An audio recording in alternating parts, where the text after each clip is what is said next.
Hello everyone, welcome to our channel.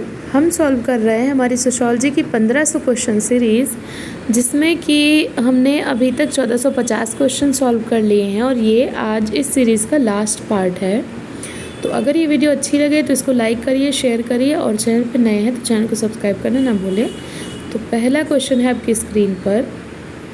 उत्तर संरचनावाद की व्याख्या करते हुए किस विचारक ने विखंडन की अवधारणा को रखा है? डीकंस्ट्रक्शन की बात हो रही है। ऑप्शन है लेमर, डेरिडा, फुको, गॉडलियर। तो डीकंस्ट्रक्शन थियरी दी थी डेरिडा ने, यहाँ पर सेकंड ऑप्शन राइट हो जाएगा। अगला क्वेश्चन, जीनियोलॉजी ऑफ पावर पुस्तक में किस विचारक ने उत्तर संरचनावादी उपागम का प्रयोग किया है? जीनियोलॉजी ऑफ पावर बुक है और इनका जो पर्सपेक्टिव है, अप्रोच जो है वो है पोस्ट स्ट्रक्चरलिस्ट। ऑप्शन है एफ सॉसरे, सी एस पैसे, सी एल स्ट्रॉस, एम फुको। तो जीनियोलॉजी ऑफ पावर, इस वर्ड से ही आप गेस कर चुके होंगे, जो राइट आंसर है वो हो जाएगा फुको। अगला question, the social construction of reality नामक पुस्तक किसने लिखी है?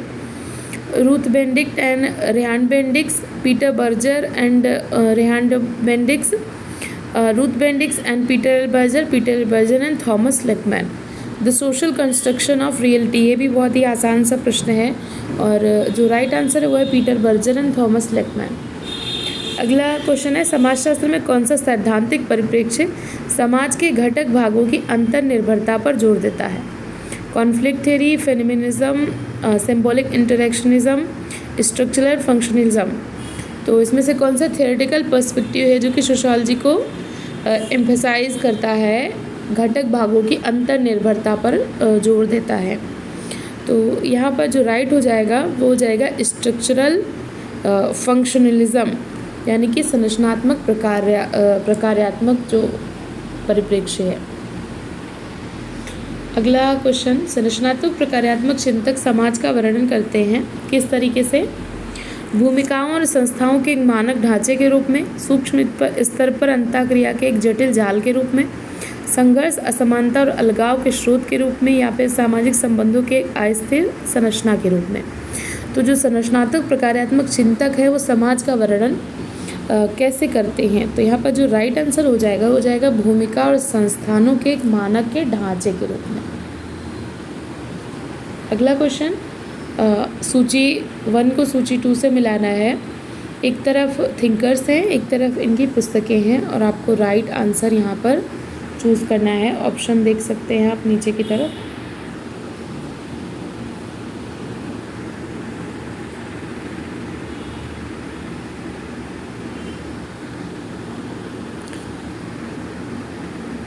तो रिटजर की जो पुस्तक है, जॉर्ज रिटजर की, वो जाएगी मॉडर्न सोशियोलॉजिकल थियरी, और अलेक्जेंडर की जो पुस्तक है वो है theoretical logic in sociology. Parsons की जो पुस्तक है the structure of social action है। उसके बाद निकोलस ल्यूहमैन, इनकी पुस्तक है रिस्क, ए सोशियोलॉजिकल थियरी। तो यहाँ पर जो आपका करेक्ट जो कूट बन रहा है वो हो रहा है 2 4 1 3। तो नीचे आप देख लीजिए 2 4 1 3, थर्ड ऑप्शन जो है ये राइट हो जाएगा। अगला क्वेश्चन, किसने कहा कि नव प्रकारवाद एक विकसित सिद्धांत की बजाय एक प्रवृत्ति है? New functionalism is a tendency rather than a developed theory. ये किसने कहा था? Alexander and Gernstein, Colomy and Gould and Gernstein and Alexander and Colomy. तो ये जो कथन है ये संबंधित है अलेक्जेंडर एंड कॉलमी से। यहाँ पर फोर्थ ऑप्शन राइट हो जाएगा। अगला क्वेश्चन, जेफ्रे अलेक्जेंडर द्वारा नव प्रकारवाद की प्रचलित प्रवृत्तियाँ कौन सी हैं? बहुआयामी, वामपंथी झुकाव, प्रजातांत्रिक विश्लेषण, संघर्ष की नज़रअंदाजी। तो इनमें से कौन सा नव प्रकारवाद की प्रचलित प्रवृत्तियों में से है? आपको कूट के द्वारा इसका चयन करना है। तो जो नव प्रकारवाद है या न्यू फंक्शनलिज्म है ये मल्टी डायमेंशनल है, थोड़ा सा वामपंथी झुकाव भी है और डेमोक्रेटिक एनालिसिस भी है, लेकिन संघर्ष की नज़रअंदाजी ये ऐसे संबंधित नहीं है। यहाँ पर ABC ये जो ऑप्शन है सेकंड वाला ये राइट हो जाएगा। अगला क्वेश्चन, सूची 1 को सूची 2 से मिलाना है। एक तरफ थिंकर है, एक तरफ उनका जो पर्सपेक्टिव है वो दिया गया है। तो कोज़र, हैरोविट्ज़, डेरेंडॉर्फ, हैबरमास। तो हैबरमास आ गए हैं, तो आपको पता होगा ये किससे संबंधित है, फ्रैंकफर्ट स्कूल से संबंधित रहे हैं, सेकंड हो जाएगा। उसके बाद न्यू रेडिकल की बात हो रही है, फिर से देख लेते हैं। हैबरमास फ्रैंकफर्ट से हो जाएंगे, और कोज़र जो आपके हैं ये आपके हो जाएंगे संघर्षात्मक प्रकार से, यानी कॉन्फ्लिक्ट फंक्शनलिज्म, संघर्ष में भी इन्होंने प्रकारवाद को दिया हुआ है। हैरोविट्ज़ से ये हो जाएंगे न्यू रेडिकल से, और डेरेंडॉर्फ हो जाएंगे डायरेक्टिव सोशियोलॉजी से। तो कूट आपका बनेगा 3, 1, 4, 2, 3, 1, 4, 2। सेकेंड जो ऑप्शन है यहाँ पर आ रहा है ये राइट हो जाएगा। अगला क्वेश्चन, निम्नलिखित में से कौन सा कोज़र के सामाजिक संघर्ष के सिद्धांत की व्याख्या नहीं करता है? संघर्ष एक सार्वभौमिक प्रघटना है, संघर्ष से विनाश होता है, संघर्ष के कुछ सकारात्मक कार्य हैं, या फिर संघर्ष से सामाजिक परिवर्तन हो सकता है। तो इसमें से कौन सा कोज़र ने अपनी सोशल कॉन्फ्लिक्ट थ्योरी में नहीं बताया है? तो यहाँ पर जो सेकेंड ऑप्शन है, कॉन्फ्लिक्ट लीड्स टू डिस्ट्रक्शन, यानी विनाश होता है, ये उन्होंने इनके सिद्धांत की व्याख्या नहीं करते, क्योंकि वो प्रक्रियात्मक परिप्रेक्ष्य से संघर्ष को देखते हैं। तो संघर्षात्मक प्रक्रियात्मक परिप्रेक्ष्य उनका माना जाता है। अगला क्वेश्चन, निम्नलिखित में से कौन सा सिद्धांत शास्त्री संघर्ष सिद्धांतों के बौद्धिक मूल स्रोत माने जाते हैं? ऑप्शन है Emile Durkheim, Karl Marx, C.H. Cooley, Charles Darwin. तो इनमें से कौन है जो कि सिद्धांत शास्त्रीय संघर्ष सिद्धांतों के बौद्धिक मूल स्रोत हैं? तो यहाँ पर जो राइट आंसर हो जाएगा वो हो जाएगा कॉन्फ्लिक्ट थियरी का मार्क्स, सेकंड ऑप्शन हो जाएगा। अगला क्वेश्चन, किसने स्वयं को संरचनात्मक मार्क्सवादी के बजाय वैज्ञानिक मार्क्सवादी कहा है? Anthony Giddens, Jurgen Habermas, Louis Althusser, Antonio Gramsci. तो संरचनात्मक मार्क्सवादी के बजाय वैज्ञानिक मार्क्सवादी, ऐसा किसका मानना था? तो लुइस अल्थुज़र ने अपने आप को साइंटिफिक मार्क्सिस्ट माना है। यहाँ पर थर्ड जो ऑप्शन है ये करेक्ट हो जाएगा।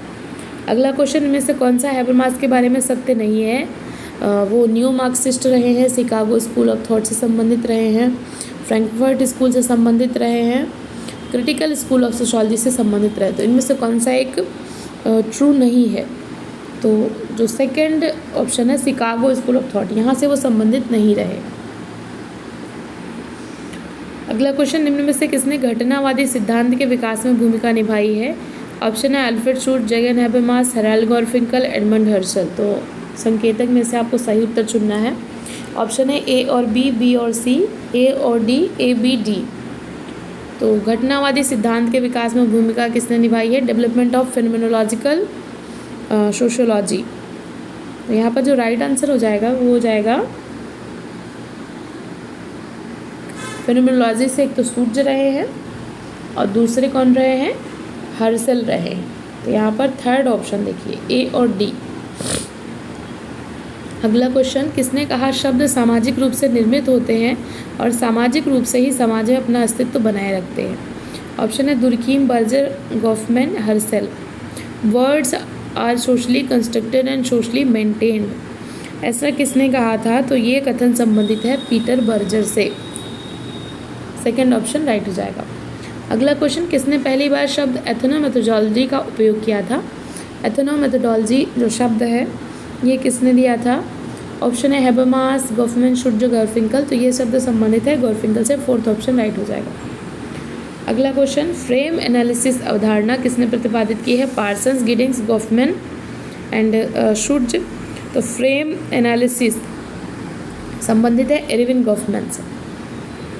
नेक्स्ट क्वेश्चन, निम्नलिखित में से एथनोमेथोडोलॉजी के प्रमुख तत्व कौन से हैं?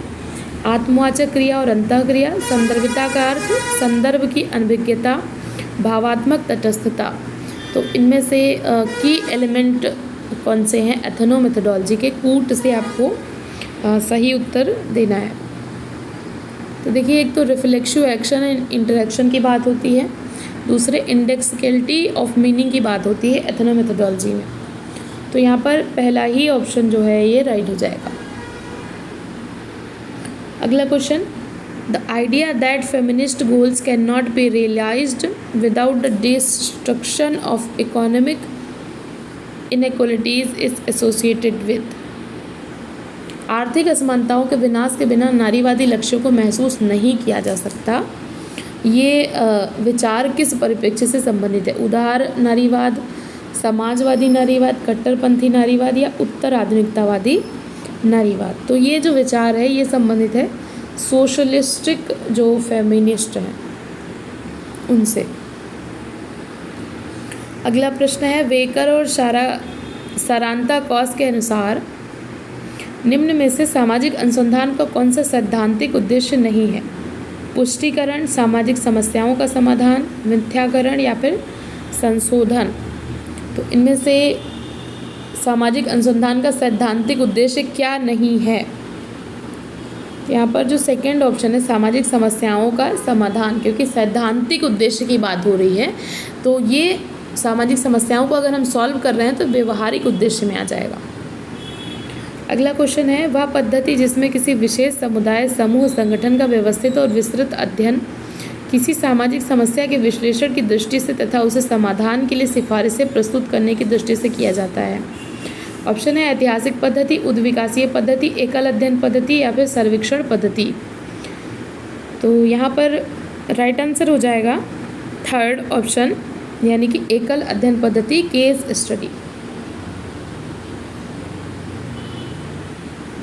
नेक्स्ट क्वेश्चन, मूल विमुक्त वैज्ञानिक मिथक है यद्यपि वांछनीय, यह किसका विचार है? Goldener, weber, mills, Wordsworth. तो वैल्यू फ्री साइंस एक मिथ है लेकिन फिर भी डिज़ायरेबल है, ऐसा किसका मानना था? तो यहाँ पर जो गोल्डनर है ये कथन इनसे संबंधित है। पहला ऑप्शन ही आपका राइट हो जाएगा यहाँ पर।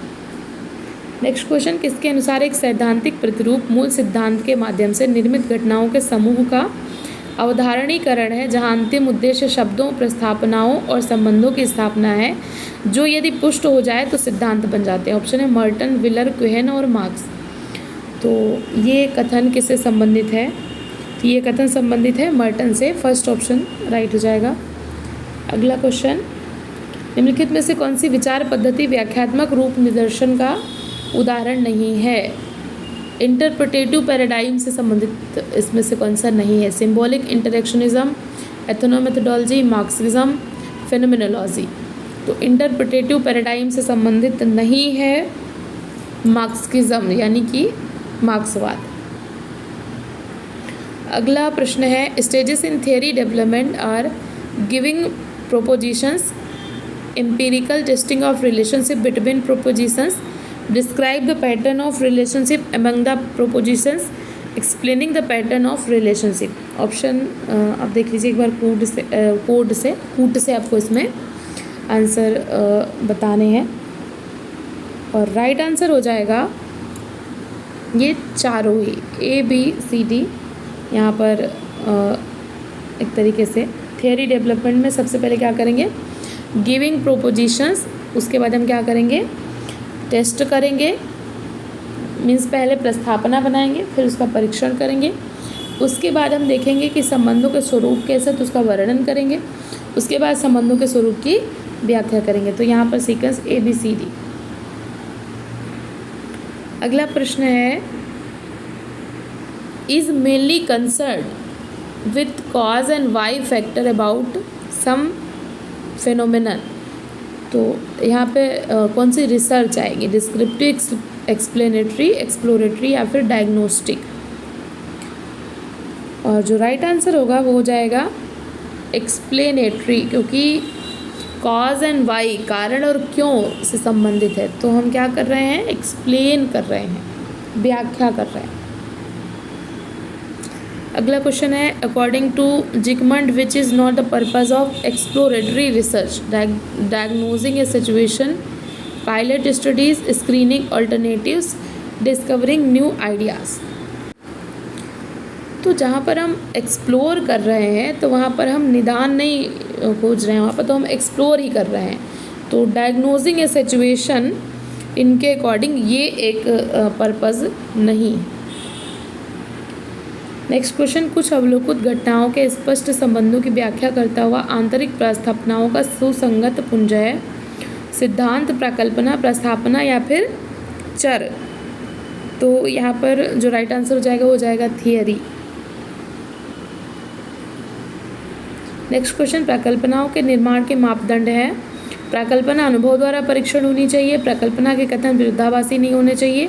ये अस्पष्ट एवं गैर विशिष्ट होनी चाहिए। जिन चरों के बीच संबंध स्थापित किया जाना है उनका विशेष उल्लेख किया जाना चाहिए।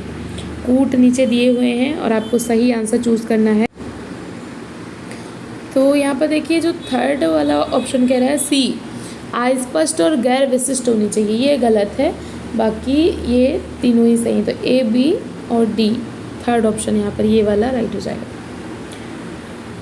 अगला क्वेश्चन, एक शून्य प्रकल्पना हमें बताती है कि दो चर जो नल हाइपोथेसिस है वो कैसे होने चाहिए। सशर्त संबंधित हो एक दूसरे से संबंधित नहीं हो, एक दूसरे के साथ आंशिक रूप से संबंधित हैं या एक दूसरे के साथ प्रत्यक्ष रूप से संबंधित है।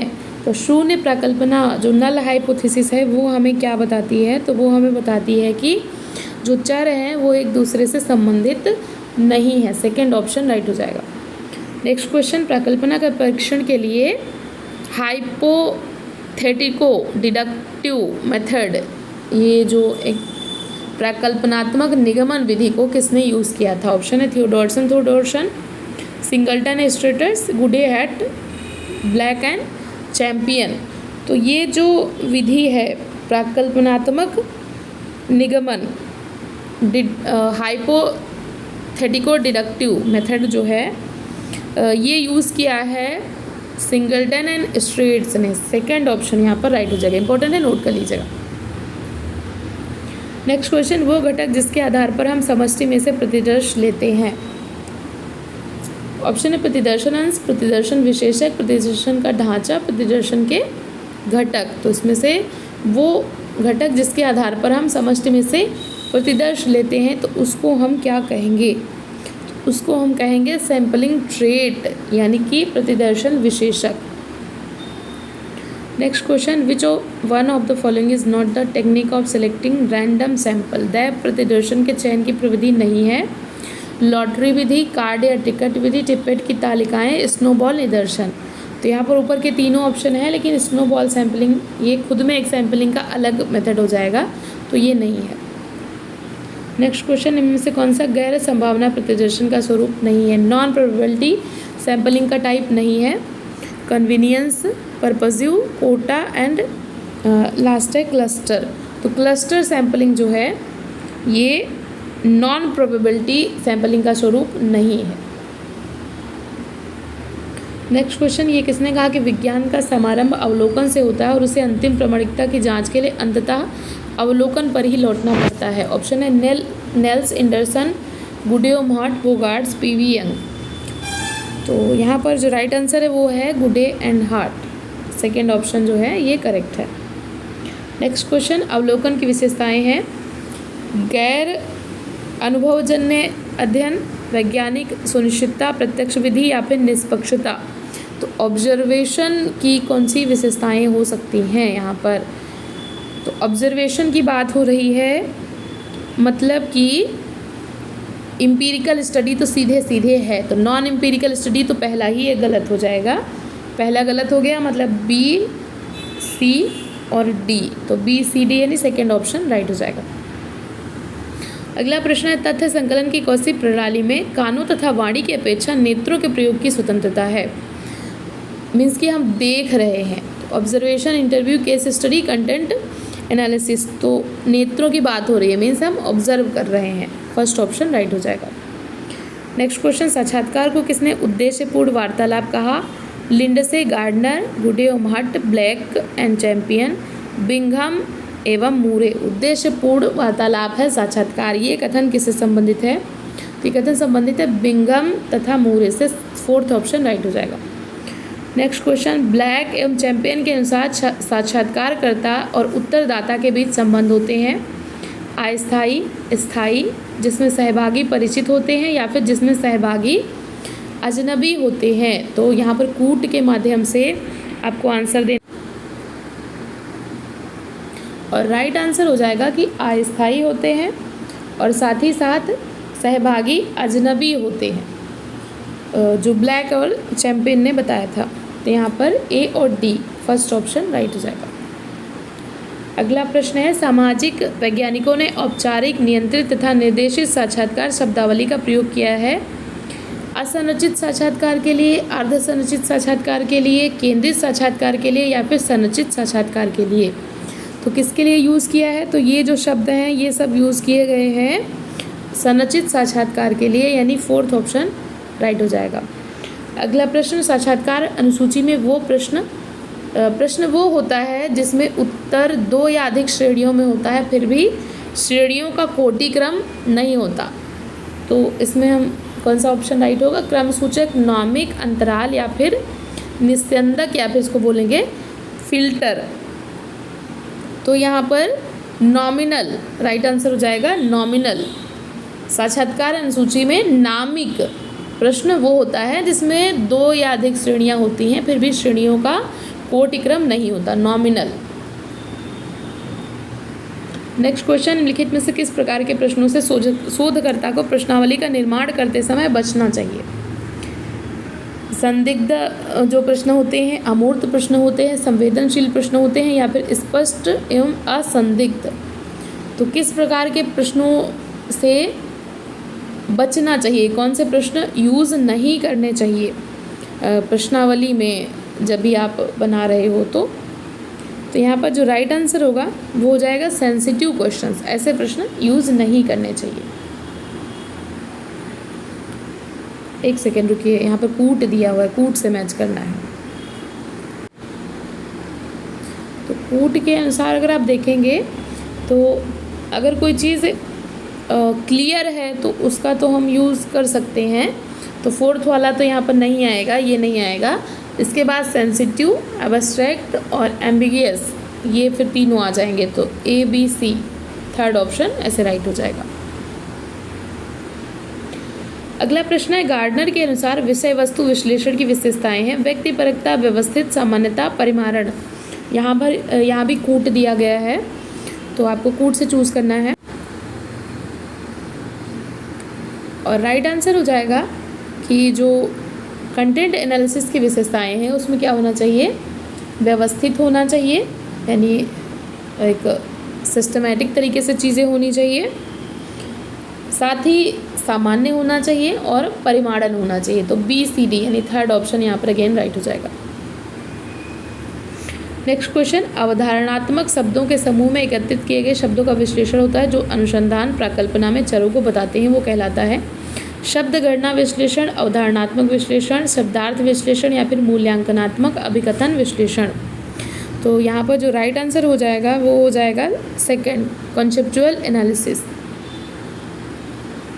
अगला प्रश्न, सारांतकॉस के according descriptive, categorical and intensive analysis ये किसके रूप हैं? कॉन्टेक्सुअल एनालिसिस के, इवैल्यूएशन असर्शन एनालिसिस के, सेमेंटिक एनालिसिस के या फिर कॉन्सेप्चुअल एनालिसिस के। तो यहाँ पर राइट आंसर हो जाएगा कॉन्टेक्सुअल एनालिसिस के, यानी संदर्भगत विश्लेषण के। अगला प्रश्न है, निम्न में से विषय वस्तु विश्लेषण के लिए कौन सा एक आधार सामग्री का स्रोत नहीं है? Books and magazines, record, documents and field survey. तो विषय वस्तु कंटेंट एनालिसिस की बात हो रही है, तो यहाँ पर क्या नहीं आएगा? तो फील्ड स्टडी यहाँ पर नहीं आएगी, फोर्थ ऑप्शन यहाँ पर नहीं आएगा। अगला प्रश्न, रेडक्लिफ ब्राउन ने निम्नलिखित के संदर्भ में फील्ड वर्क किया है, किसके संदर्भ में किया है? कौन सी जनजाति के?